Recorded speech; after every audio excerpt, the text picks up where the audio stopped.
느헤미야 12장 27절에서 30절까지입니다. 우리 같이 한 목소리로 함께 읽겠습니다.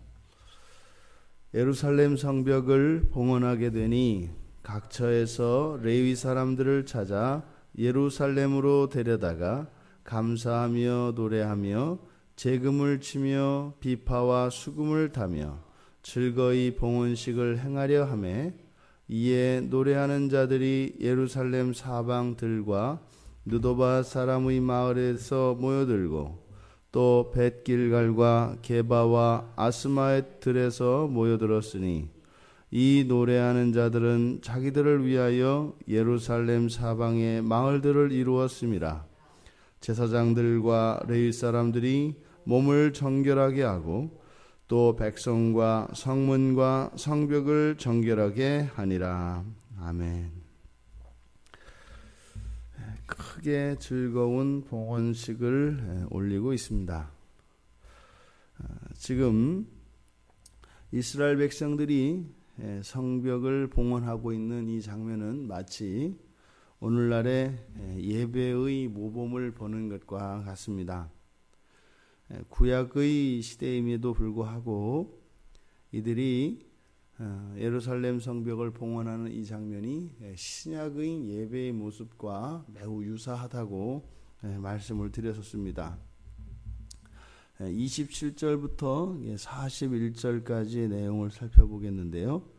먼저 봉헌식 준비를 함에 있어서 27절과 28절에 보면 참여자가 이 봉헌식에 참여하는 사람이 누구인지 살펴보면 레위 사람들과 제사장들 그리고 뒤에 보면 이제 지도자들이 여기에 참여하고 있는 것을 우리가 알게 됩니다. 그러니까 이 봉헌식에는 백성들은 제외되어 있습니다. 성전을 섬기는 자들과 지도자들만이 이 봉헌식에 참여하고 있다는 것이죠. 그러니까 오늘날 우리들이 모든 사람들이 다 함께 하나님을 예배할 수 있는 이것은 매우 특별합니다. 그래서 우리가 주일마다 또한 새벽으로 저녁으로 함께 모여서 언제든지 우리가 예배드릴 수 있는 이 예배의 영광이 지금은 권리가 아니라 어떤 때는 책임이고 의무로 부과되는 것 같아서 그것을 꺼려하고 그것 때문에 부담을 느끼는 경우도 없지 않지 않습니까? 그런데 실제로 이렇게 시대를 거슬러 올라갔을 때 하나님을 예배할 수 있는 것이 아무나가 아니라 제한된 인원들, 제한된 소수의 사람들만이 하나님을 예배할 수 있었던 것을 생각을 해보면 오늘날의 우리들의 사조와는 너무나 큰 차이가 있음을 보게 됩니다. 또 이 봉헌식의 구성이 어떻게 되었는가?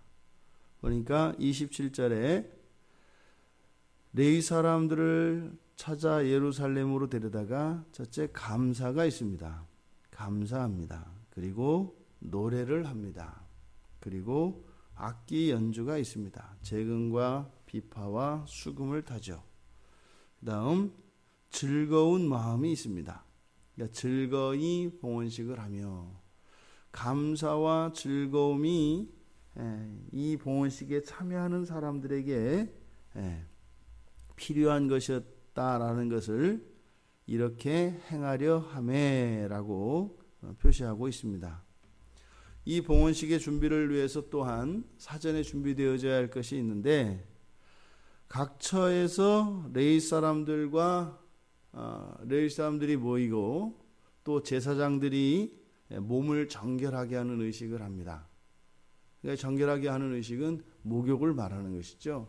목욕을 함으로써 정결하게 합니다. 그리고 백성과 성문과 성벽을 또한 정결하게 합니다. 예수님 당시에 예수님께서 맨 처음에 이적을 일으키신 지상에서의 그 공생의 첫 번째 사역이 가나의 혼인잔치에서 물을 포도주로 변화시킨 사건입니다. 그때 예수님께서 포도주로 바꾸셨던 그 물이 바로 정결의식에 사용하는 물을 담아두는 그런 독이었었죠. 그래서 이스라엘 사람들에게는 이렇게 물로 정결의식을 하는 이것이 일상화되어 있었습니다. 이제 레위 사람과 제사장들과 지도자들이 모였고 감사와 노래와 악기 연주와 즐거운 마음으로 이 봉헌식을 드리려고 합니다. 그리고 이제 모든 정결의식을 끝냈습니다. 이제 이 봉헌식이 진행되어지는데 유다 방백들, 이 지도자들이 먼저 성벽에 오릅니다. 그리고 나서 감사 찬송을 하고 감사 찬송을 하는 사람들이 두 무리로 나뉘게 됩니다. 그래서 한 무리는 오른쪽으로, 한 무리는 왼쪽으로 오르게 되죠. 그때 이들은 나팔을 잡고 다윗의 악기, 수금이죠. 수금을 잡고 행진하며 하나님의 전 앞에 이르게 됩니다. 그때 제사장들이 나팔을 불고 또 노래한 자들이 찬송을 하고 지도자들은 하나님 전에 섭니다. 이때 이들이 드렸던 이러한 봉헌식의 장면을 통해서 오늘날 우리들의 예배의 모습을 살펴보면 매우 유사한 것을 발견하게 됩니다. 그런데 여기에서 노래하는 자들과 또 악기를 연주하는 이런 일들, 그래서 이런 것들이 사실 교회 안에 있는 성가대의 기원이 되어지는 것이죠. 이것보다 더욱 중요한 것이 바로 본문에서 보여줬던 것처럼 감사하는 마음과 즐거워하는 마음입니다. 이 감사와 기쁨, 이것은 예배에 반드시 필요한 요소입니다. 감사라고 하는 것은 우리의 삶 속에 하나님의 주권, 우리가 하나님의 주권에 대해서도 어저께 말씀을 나누었는데요. 그것이 하나님이 초월적 존재로서 우리가 절대적으로 하나님보다 열등한 존재이기 때문에 우리가 하나님의 주권을 인정하고 하나님의 말씀에 순종하는 것이 아닌 것이죠. 그 하나님의 은혜와 사랑에 대한 반응으로서 우리가 복종하고 순종하는 것이기 때문에 하나님께 이 봉헌한다는 것은 구별하여서 하나님께 드리는 것을 말하지 않습니까? 그러니까 우리가 하나님께 구별하여 드리는 이런 모든 행위의 가장 기초에는 이런 감사와 기쁨이 있게 마련이다 이 말입니다. 우리가 특별히 주일에 하나님께 다 함께 모여 주일 예배를 드립니다. 그러면 어찌하든 이 주일 예배를 위해서 소요되어지는 시간이 있습니다. 그리고 드려지는 헌금이 있고 또한 예배 시간에 우리가 하나님께 올려드리는 찬양이 있습니다. 이 모든 것들의 가장 중요하고 핵심적인, 그것보다 가장 우선하는 것이 바로 이 감사하는 마음과 기뻐하는 마음이라는 것입니다. 이것이 의무가 되어지고 마지못해 하는 것이 되어진다면 그것은 하나님이 받으실 만한 예배가 되지 않는 겁니다.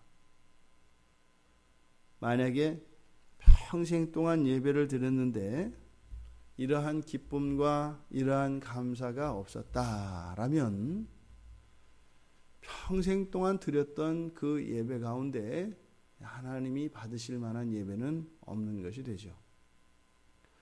그런데 오늘 성경을 보면 이렇게 봉헌식이 크게 기쁨이 넘치는 봉헌식이 될 수 있었던 이유에 대해서 43절에 나오는군요. 43절까지 봐야 되겠네요.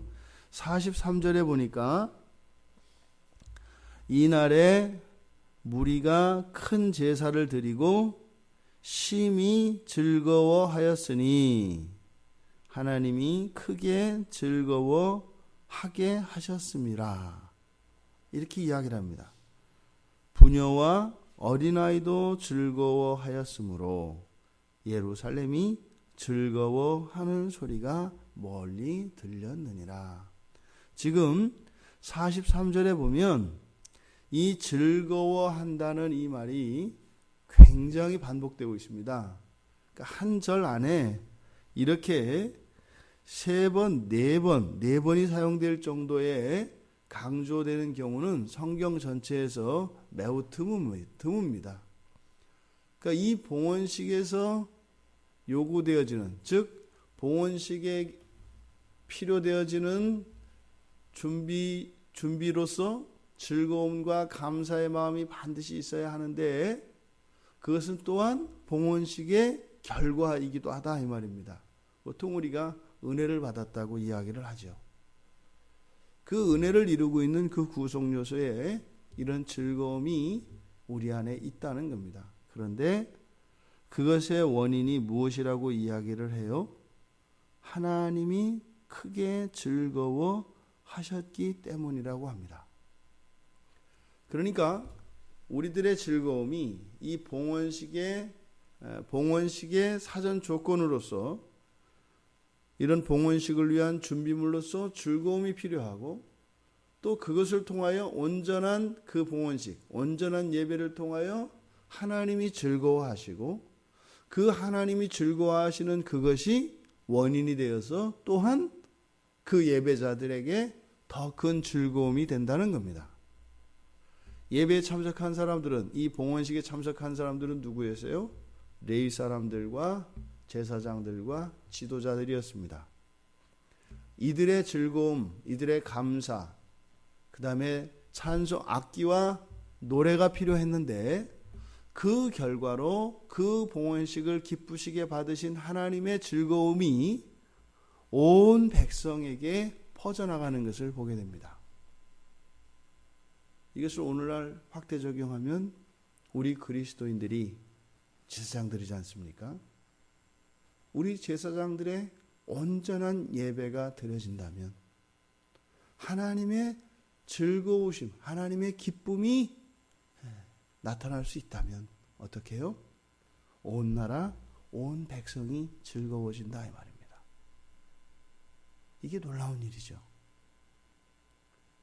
우리가 구제를 하고 이웃들에게 사랑을 베풀고 친절을 베풀어야 합니다. 그런데 그것으로 즐거움이 되는 것이 아니라는 거예요. 우리들의 예배가 하나님께 기쁨이 되어질 때 그 기쁨은요, 이 나라, 이 민족의 기쁨이 원천이 된다고 오늘 말씀은 이야기하고 있는 것입니다. 예배에 모범이 되어지는 필수적인 요소에 대해서 우리가 살펴보았습니다. 그런데 이것은 의무로서가 아니라 강제적인 것이 아니라 하나님의 주권을 인정함으로 하나님께 드리는 이 예배에 없어서는 안 되는 이런 감사와 기쁨이 하나님께 온전히 받아들여지는, 하느님이 받으실 만한 그러한 예배가 되었을 때 우리들의 이 예배를 통해서 이 나라, 이 민족이 즐거워할 수 있다라고 하는 이 말씀이 우리들에게 다시 한번 온전한 예배를 위하여 예배를 사모하며 예배를 우리의 삶의 중심에 두는 그런 동기가 되어지기를 바랍니다. 우리의 예배가 우리들의 삶의 즐거움이 됩니다. 우리의 감사하며 즐거워하는 이런 예배가 하나님의 또한 즐거움이 된다고 성경은 이야기합니다. 하나님이 주시는 이 신령한 즐거움, 이것이 교회를 통하여 이 나라, 이 민족에게 그렇게 흘러갈 수 있기를 주님의 이름으로 축원드립니다.